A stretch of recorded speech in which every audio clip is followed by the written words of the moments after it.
Always enjoy telling my story, and I always labeled this talk the reluctant entrepreneur. I never really intended to become an entrepreneur, but sometimes you just pushed into it, and that reminds me of in my little hometown in West Virginia, New Cumberland.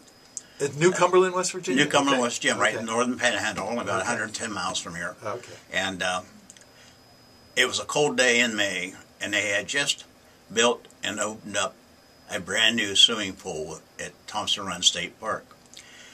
And myself and about 5 other kids were all standing around. Nobody particularly wanted to go in the pool, but I was standing near the edge. Somebody pushed me in.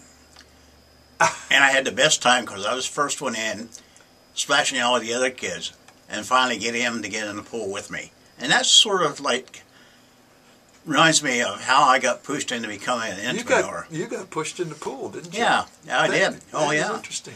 Well, matter of fact, when I first came to this area, I was in Erie, Pennsylvania, where American Sterilizers was. And of course, as you mentioned, they fired me, and had no idea what I was going to do. It was about a week before the 4th of July, and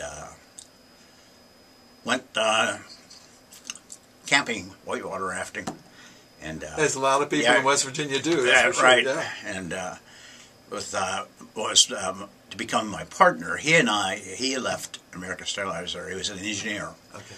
About 2 years before that, and we became good friends. And he had a design company for medical products and so forth, and so we started talking, and we decided to throw in. So I had these ideas, and at that time, least invasive surgery is becoming very popular. Yes. And that's keyhole surgery, some Yes. people call it. That's where you go into a very small incision. The problem is that those instruments have lenses in them, and those lenses are glued in. Steam, which is a traditional method of sterilization, is very high temperature. Yes. And would not take the thermal pulsing and pressures that steam had.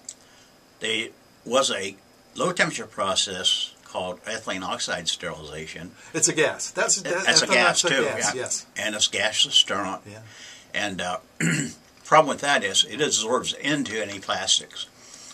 And so it takes 3 to 4 or 6 hours to sterilize, but another 24 hours to get the absorbed gas out. You got to aerate it, don't you? Yeah. Yeah. So you had Yeah.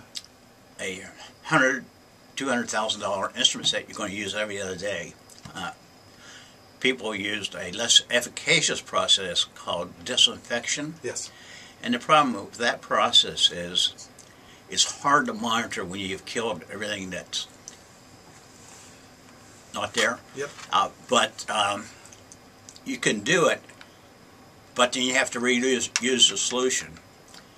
And now that causes an interesting problem. I suppose I can describe it over the air.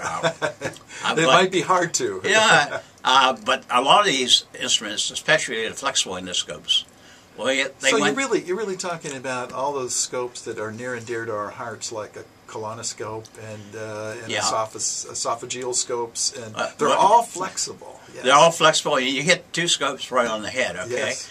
The esophageal scope, of course, goes down through the mouth, yes, and then to the intestines. Yes. Colonoscope is a big, long, snaky thing. Yes. Well, it goes up at the other end where, as our CEO used to say, the sun never shines. The sun never shines. That's right. But imagine having a gastroscope go down your throat that was disinfected in the same solution that a colonoscope got disinfected in.